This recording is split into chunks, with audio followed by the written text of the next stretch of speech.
This month marks the 30th year that I've been running online forums and websites for small and home businesses. When I started out, my mission was to provide small businesses with practical information about starting, running, and managing businesses. My mission has never changed, but the online industry has. Join me on a walk down memory lane to see how computers and the online world has changed over the years. I got my first computer, a Sanyo CP, in 1983. I bought it because I was a freelance writer and a terrible typist. I was wasting a lot of time in erasable bond paper typing and retyping finished articles to make them look presentable to editors. The computer would eliminate all that retyping. The computer had a monitor that displayed dotty green type on a black background, one single-sided floppy drive, and no hard drive. To use it, you had to put a floppy disk containing the software into the computer, let the software load, then take out the floppy disk and replace it with a blank disk to save what I was writing onto. The computer was a real bargain at $3,000 because it came with WordStar, ReportStar, DataStar, and CalcStar, a suite of programs for word processing, databases, and spreadsheets. The computer had a 4 megahertz processor and 64 kilobytes of memory. The disks were floppy and only held 360 kilobytes of data, but that was enough to hold about 80 to 100 pages of text in those days. In fact, I wrote several short books on that computer. In 1985, I started doing freelance work for a medical abstract company. They wanted their writers to send the work over a modem to their fax computer system, so I bought a modem. Little did I know, until I got the modem home, that I'd have to take apart the computer, find some kind of tiny switch inside, and change the setting on it to make the computer work with the modem. I also had to find a program that would let the computer send and receive data through the modem. A computer user group I belonged to helped me find the right program. The modem let me dial into bulletin board systems I had heard about through the user group. These bulletin boards were usually run by hobbyists in their basements and were the only affordable way to communicate online. Lots of people typed in all capital letters back then too, and for good reason. Some computers didn't have a lowercase option. Some coupons for the two biggest online services at the time, Genie and CompuServe, had been packaged with a modem. To use either one, you had to use your computer and a modem to dial a telephone number to connect to the service. Once you connected, you had to pay hourly charges for the online service, and those were as much as $35 an hour daytime, plus the cost of your telephone. Back then, the computer technology seemed truly amazing. It allowed you to find and communicate with people around the country. And better yet, there were no photos, no graphics. People formed opinions based only on the words typed on screen, not how someone looked, how old or young they were, or what color their skin was. I got hooked on using the technology and thought, this is really going to be big someday, and I wanted to be in the industry on the ground floor. Now, I had no background. I was a middle-aged housewife and a freelance writer on a tight budget. So I also wanted a way to use online services without having to pay so much. So I submitted a proposal to run a small business area and become a SysOp for General Electric's Genie service in 1988. SysOps, you see, got free accounts. SysOp was short for Systems Operator. Each SysOp had their own forum and special interest area. They were called roundtables on Genie. It usually consisted of a download area called the file library, a message board, and a chat room. I named mine the Home Office and Small Business Roundtable. The keyword was HOSB. Genie and other online services were text-based. You moved around them by choosing numbers on a screen or, if you were experienced, by typing in commands to go directly where you wanted to go. Shortly after I got the contract to run the forum on Genie, I bought a new computer, a Macintosh Plus. The Macintosh had a lot more software available than the Sanyo did. Software back then came with thick printed manuals, a benefit I kind of miss. I didn't realize it at the time, but buying that Macintosh Plus opened up many new opportunities for me. I wanted to experiment with desktop publishing, and to do that, I needed to add memory. I wrote a story about the experience and sold it to Computer Shopper magazine. It was the first of a number of articles and reviews I wrote for computer magazines. Meanwhile, other services were evolving. At the end of 1989, I got a letter from Quantum Computer Service announcing the launch of America Online, which it initially promoted as a Macintosh telecommunications research project. Their rate was only $4 an hour at night and on weekends, and if you signed up then, you became a charter member, entitled to 20% off all future fees. I joined. My contract with Genie wasn't exclusive, and by the beginning of 1990, I wanted to syndicate a column to other online services. I called America Online, and they were interested, but they wanted more than the business know-how column I was proposing. They wanted me to create a complete forum, articles, message boards, and chat like I had on Genie. I told them I didn't want to do that. They suggested I try it for 3 months. That first 3-month agreement grew into an 11-year engagement on America Online. This is from America Online. Later in 1990, Bill Loudon, founder and general manager of Genie, revolutionized online service pricing by introducing flat rate evening hour pricing. For $4.95 a month, you could use many of the features on Genie for free after 6 p.m. and on weekends.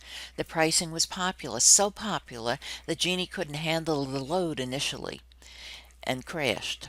History repeated itself several years later when AOL switched to flat rate pricing and attracted more users than it could serve in the first few days, too. Around that time, the U.S. Air Force Office of Small Business opened up a small business outreach area on Genie to let small businesses know about procurement opportunities. The Air Force contracted out management of that area, and I won the contract to do the work.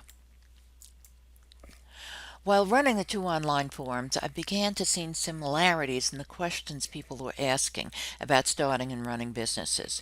So in 1991, I put together a proposal for the Home Office and Small Business Answer Book. I found an agent through the Writers Forum on Genie. He got the book placed with Henry Holt and Company. The first edition of the book was published simultaneously in hardcover and paperback in 1993. A year or two into the 3-month trial on AOL, Microsoft teamed up with AOL and set up the Microsoft Small Business Center on AOL. I was asked to manage it. When Microsoft left AOL and launched MSN a few years after that, I switched back to running my own small business area on AOL and was invited to create a business know-how forum on MSN as well. MSN discontinued. As online services were growing, at least one company was experimenting with new media for publishing, CD-ROM discs. Meditech's Nautilus CD was billed as the first magazine on a CD. I wrote several shareware reviews for the magazine.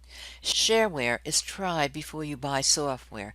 It's been used since the 1980s by independent software developers to promote and sell their products. Soon, we were yet one more place, on the web. As the web started to blossom, I decided I needed to claim my brand name. I bought the domain name businessknowhow.com and launched a bare-bones website in 1996. That site featured this ladybug graphic as the main image on the home page. Fortunately, that early version of the site has disappeared from the Internet Archive. About the same time, the Air Force wanted to get off of Genie and onto the web to make it easier and more affordable for small businesses to discover Air Force procurement opportunities. Like our original business know-how site, the Internet Archives have happily lost the early version of the Air Force site. The screenshots here are from 1999 and from 2003, the last year we were involved with the Air Force Small Business website. Business know-how kept growing on AOL. Over the years, we added several more forums, and by the last year of our contract, we were also running about 50 live chats a week. We used AOL's proprietary Rainman software to post our content in that service. We also had to learn to use graphics in our pages. At the end of 1999, I had another book published. The book was called Business Know-How, an operational guide for home-based and micro-sized businesses. It was published by Adams Media. A little later in the year, a second edition of my home office and small business answer book was published by the OWL division of Henry Holt and Company. America Online had acquired Netscape in 1999, and in 2000, Netscape and AOL launched NetBusiness, a web-based small business site. We were asked to produce our content in HTML for NetBusiness.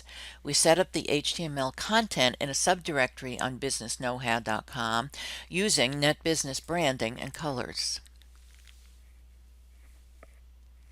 Our contract with AOL ended in 2001 after the AOL Time Warner merger was complete.